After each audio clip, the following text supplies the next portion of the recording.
أعوذ بالله من الشيطان الرجيم.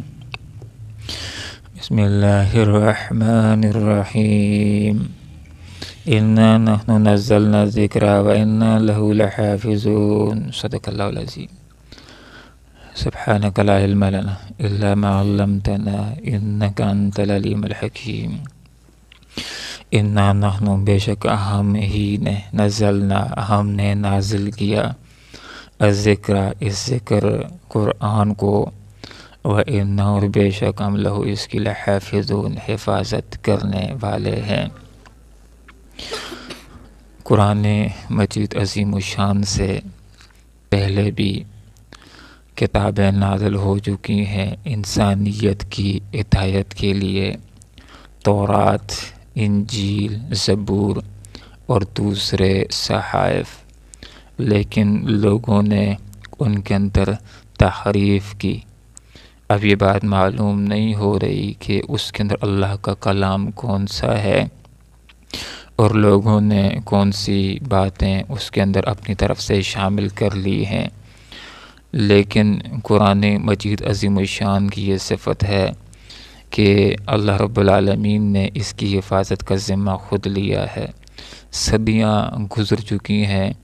اور اس کے اندر کوئی بھی لفظی تحریف نہیں کر سکا، اس لیے کہ اللہ رب العالمین کا ارشاد اقدس ہے کہ ہم ہی نے اس قرآن کو نازل کیا ہے اور ہم ہی اس کی حفاظت کرنے والے ہیں۔ جس طرح آپ صلی اللہ علیہ وسلم کے اوپر جن الفاظ کے ساتھ نازل ہوا تھا، بہن ہی ان الفاظ کے ساتھ ہمارے سامنے موجود ہے۔ اللہ رب العالمین کا ارشاد اقدس ہے اِنَّا نَحْنُ نَزَّلْنَا بے شک ہم نے نازل کیا ذکر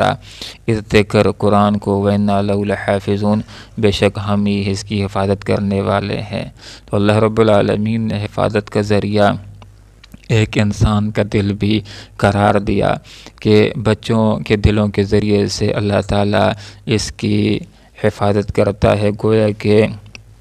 اپنے ہم کے اندر اللہ رب العالمین نے ان چھوٹے چھوٹے بچوں کو شامل کر دیا کہ ان کے ذریعے سے قرآن کی حفاظت ہو رہی ہے۔ قرآن کے ناموں میں سے ایک نام الذکر نصیحت بھی ہے۔ یہ انسان کو یاد دہانی کراتا ہے کہ اے انسان تو دنیا کے اندر کس مقصد کے لیے آیا ہے، وَمَا خَلَقْتُ الْجِنَّ وَالْإِنسَ إِلَّا لِيَعْبُدُونِ۔ انسان کی زندگی کا مقصد اللہ رب العالمین کی بندگی کرنا ہے۔ ہم نے جن اور انسانوں کو پیدا نہیں کیا مگر اپنی عبادت کے لیے۔ تو قرآن مجید عظیم الشان کا صفحہ صفحہ انسان کو یہ تذکیر کراتا ہے کہ انسان تو دنیا کے اندر آیا ہے، اس مقصد کے لیے آیا ہے کہ تو نے اللہ رب العالمین کی بندگی کرنی ہے، اللہ کی اطاعت کرنی ہے، اللہ رب العالمین کی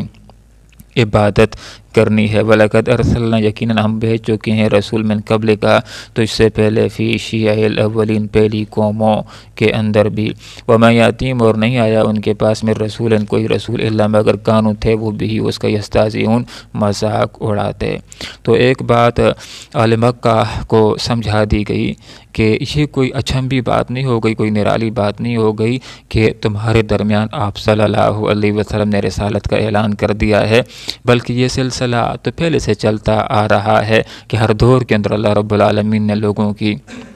ہدایت کے لیے اور رہنمائی کے لیے اور ان کی زندگی کا مقصد سمجھانے کے لیے، بتلانے کے لیے ہر دور کے اندر اللہ تعالیٰ نے اپنے انبیاء کو بھیجا ہے۔ اور دوسری بات یہاں پر یہ بھی سمجھا دی گئی جس کے اندر آپ صلی اللہ علیہ وسلم کے لیے تسلی بھی ہے کہ ایسا نہیں ہے کہ جس دور کے اندر بھی جو بھی رسول آیا تو تمام کے تمام لوگ ایمان لانے والے بن گئے، بلکہ ہر دور کے اندر ایسا ہوتا رہا ہے کہ جب بھی کسی نبی نے نبوت کا اعلان کیا ہے تو لوگوں کی اکثریت ضد کے اندر آ جاتی تھی، مخالفت کے اوپر آ جاتی تھی، ہٹ دھرمی کے اوپر آ جاتی تھی، اپنے نبی کا استہزاء کرنا شروع کر دیا کرتے تھے، مذاق اڑانا شروع کر دیا کرتے تھے۔ تو آپ صلی اللہ علیہ وسلم کو بھی تسلی دی جا رہی ہے کہ اے آپ صلی اللہ علیہ وسلم اگر نعوذ باللہ لوگ آپ کو دیوانہ کہتے ہیں یا لوگ آپ کو مجنوں کہتے ہیں، نعوذ باللہ آپ کو ساحر کہتے ہیں یا شاعر کہتے ہیں یا کچھ اور برے القابات دیتے ہیں، تو ایسی بات نہیں ہے کہ صرف آپ ہی کو یہ باتیں کہی جا رہی ہیں، بلکہ اس سے پہلے بھی جو رسول بھی آیا ہے، وما یاتیم نہیں آیا ان کے پاس میں رسول کوئی رسول الا مگر کانو تھے وہ بھی اس کا یستہزئون مذاق اڑاتے، کذالک اسی طرح نسلکہ ہم ڈال دیتے ہیں اس استہزاء کو فی قلوب دلوں میں المجرمین مجرموں کے، جس طرح مشرکین کے دلوں کے اندر بچھڑے کی محبت رچ بس گئی تھی، اسی طرح یہ جس وقت استہزاء کرتے ہیں تو یہی استہزاء ان کے دلوں کے اندر رچ بس گیا ہے، اور انبیاء کا اور اللہ کی کتاب کا استہزاء کرنا، مذاق کرنا، یہ کفر کی شدید ترین قسم ہوتی ہے، اور اس کی وجہ سے بسا اوقات انسان کے دل کے اوپر مہر بھی لگ جاتی ہے، لہٰذا لا یؤمنون بہ، یہ اس کے اوپر ایمان نہیں لاتے، وقت حلت سنت الاولین، اور یقیناً گزر چکی ہے سنت طریقہ الاولین پہلے لوگوں کا، اور پہلے لوگوں کے بارے میں اللہ تعالیٰ کی سنت یہی ہے جو گزر چکی، کہ جب بھی کوئی بھی دور گزرا ہے اس دور کے اندر جس بندے نے بھی ضد کی ہے، اللہ کی کتاب کا مذاق اڑایا ہے، اللہ کے نبی کا مذاق اڑایا ہے، تو ان لوگوں کے دلوں کے اندر اسی استہزاء کو ڈال دیا جاتا ہے، ان ضدی لوگوں کے دلوں کے اوپر مہر لگ جاتی ہے، اور پھر یہ لوگ ایسے ہو جاتے ہیں لا یؤمنون بھی، یہ پھر اللہ کے ذکر کے اوپر، اللہ کی کتاب کے اوپر ایمان نہیں لاتے، پھر ان کو ناکام کر دیا جاتا ہے، ہلاک کر دیا جاتا ہے۔ تو یہاں پر یہ بات سمجھائی جا رہی ہے وقت حالت گزر چکی ہے سنت و سنت الاولین پہلے لوگوں کی، تو وہی سنت ان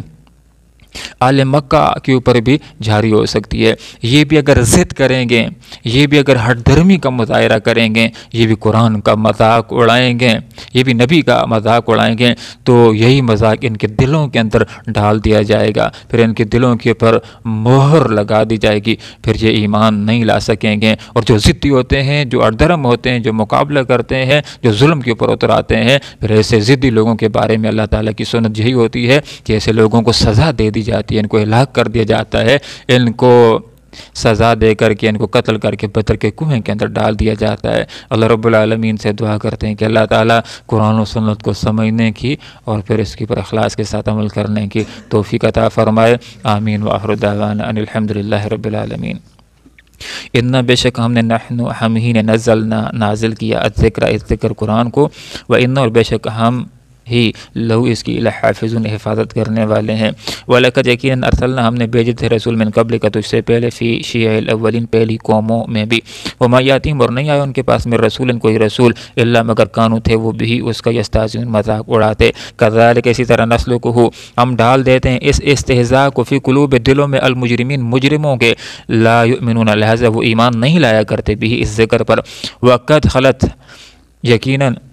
گزر چکا ہے سنت و طریقہ الاولین پہلے لوگوں کا۔ اللہم ربنا آتنا فی الدنیا حسنہ وفی الآخرۃ حسنہ وقنا عذاب النار برحمتک یا ارحم الراحمین۔